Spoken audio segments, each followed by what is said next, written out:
পোশাক শ্রমিকদের জন্য রেশনিং ব্যবস্থা চালু সহ জাতীয় বাজেটে 10% বরাদ্দের দাবিতে সংসদের দিকে পদযাত্রা করেছে বাংলাদেশ টেক্সটাইল গার্মেন্টস শ্রমিক ফেডারেশন। বুধবার জাতীয় প্রেস ক্লাবের সামনে শ্রমিক সমাবেশের পর এই পদযাত্রা করে শ্রমিকরা।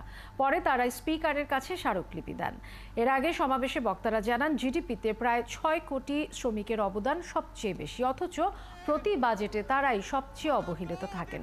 তাই প্রত্যেক শ্রমিকদের খাবার, পোশাক, বাসস্থান, চিকিৎসা এবং শিশু শিক্ষায় বাজেটে বিশেষ বরাদ্দ রাখা উচিত। এমন অবস্থা তৈরি হয়েছে যে শ্রমিকের বেতন যদি এখন দ্বিগুণ করে তারপরে শ্রমিকের সংসার চলবে না। এই কারণে বেতন বৃদ্ধি চেয়েও বড় বেশি হয়ে গেছে এখন রেশনিং ব্যবস্থা প্রচলন করা।